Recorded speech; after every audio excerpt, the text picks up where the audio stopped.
No anti-maskers were harmed during this broadcast. No rights were denied.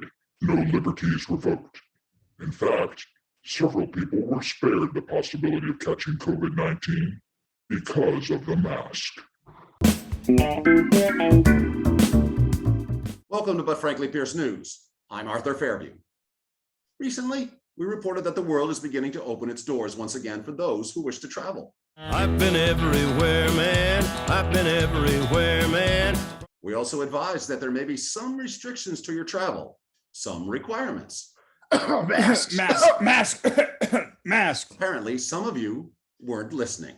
I am not listening to Jeffrey, but he's still talking. I am not listening to you. This summer, unruly airline passenger behavior seems to have reached new heights. In just one of numerous incidents, a passenger punched a Southwest flight attendant and knocked out 2 of their teeth. Video has also circulated of a passenger getting taped to their seat after they reportedly punched and groped Frontier Airlines flight crew members. The Federal Aviation Administration, FAA, said it has issued more than $1 million in fines to unruly airline passengers so far in 2021. I want to fly the plane! This increase was often linked to cabins getting fuller, with increased security checks and processes adding to the tension. A survey by the Association of Flight Attendants, AFA, released in July of this year found that of 5,000 flight attendants surveyed, 85% said they dealt with unruly passengers in 2021. Disruptive passengers had used sexist, racist, or even homophobic language, according to 61%, while 17% said they'd been victim of a physical attack this year. Many incidents are linked with mask noncompliance, which the flight attendants who spoke to CNN Travel say have been the issue throughout the pandemic. If we don't stand up, it's only going to get worse.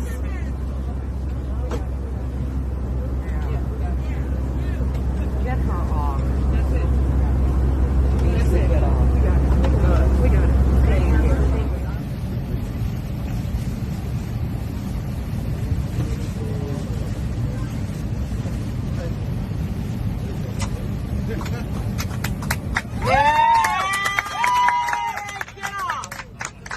Even though it's now FAA mandated and federal law, the wearing a mask remains the cause of majority of in-flight issues. In a press release dated August 19th, the FAA says that it received approximately 3,889 reports of unruly behavior by passengers since January 1st. Of those reports, 2,867 were passengers refusing to comply with the mask mandate. Attendants are going to need body armor at this rate, or worse. Flight attendants are safety professionals, trained in dealing with everything from a medical emergency to a potential terrorist incident. We're not here to serve you a Coke. We're here to save your life, is how flight attendant Mitra Emerzadeh puts it. It's a concern, she says, that dealing with unruly passengers can prevent crew from dealing with other issues on board. We are the people that are going to give you CPR. We're the people who are going to give you the Heimlich maneuver. We are the people who are going to put out the fire. But we might miss those things if we're too busy arguing with someone else about putting their mask on. Another video shows the same passenger in his seat apparently growling at the flight crew. The last thing flight attendant Susanna Carr and her colleagues want to see is travel stalling again. We are doing everything we can to keep passengers safe on board and keep travel going. But without the support of the traveling public, without people taking those necessary steps to mitigate the spread and to help get a handle on this pandemic, we could be facing travel closing again, which would be Horrible. Utterly horrible. Why are we, the vaccinated, masking up again?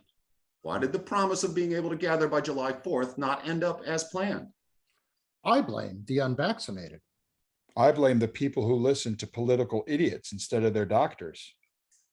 Well, blame is better to give than receive, but the fact remains we are on the precipice of returning to shutdowns we experienced in 2020. And for that, we can blame the variants.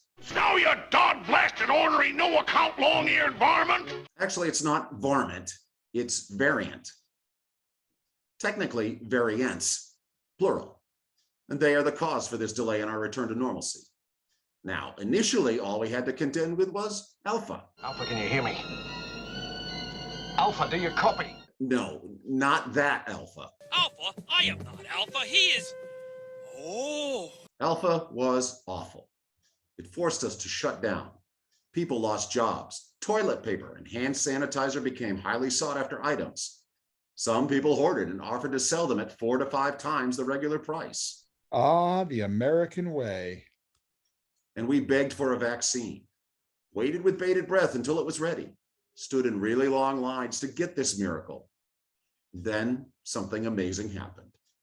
Life began to return to normal. Until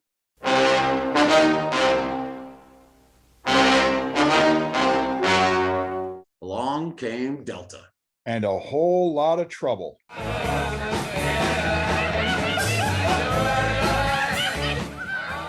The Delta variant is now the dominant strain of the virus. and it packs a wallop. It is more easily caught, infects unvaccinated, as well as some vaccinated people, causing breakthrough cases. Break on through to the other side. Break on through to the other side, yeah. Next is one we haven't heard too much about, Lambda. Lambda, Lambda boys really are the best. This one is particularly nasty and is more transmissible than Delta. Now there is. Wait for it. There's a worse one out there still? What's most frightening is what comes next. Moo. Did he say shoe? I thought I heard shmoo. This friendly little creature is a shmoo. A shmoo. No, I said moo. Damn, you moo sure can party. How concerned should we be about moo? Let's go to Dr. Fauci. We certainly are aware of the mu variant. We're keeping a very close eye on it. It is really seen here, but it is not at all even close to being dominant. As you know, the Delta is more than 99% dominant, even though it is not in essence taken hold to any extent here. We always pay attention to, at all times, variants. This variant has a constellation of mutations that suggest that it would evade certain antibodies, not only monoclonal antibodies, but vaccine and convalescent serum-induced antibodies. But there isn't a lot of clinical data to suggest that. It is mostly laboratory in vitro data. Not to downplay it, we take it very seriously. But remember, even when you have variants that do diminish somewhat the efficacy of the vaccines still are quite effective against variants of that type. Bottom line, we're paying attention to it. We take everything like that seriously, but we don't consider it an immediate threat right now. So, to sum it up, the FDA has approved the vaccine. It is safe, and it helps prevent people from getting really sick and dying. There really are no excuses. Wear a mask. Get the jab. It can save lives, including yours. See? That didn't hurt a bit. This has been But Frankly Pierce News. Thanks for watching. I'm Arthur Fairview. Get over it. All this bitching, moaning, and pitching a fit. Get over it. Get over it.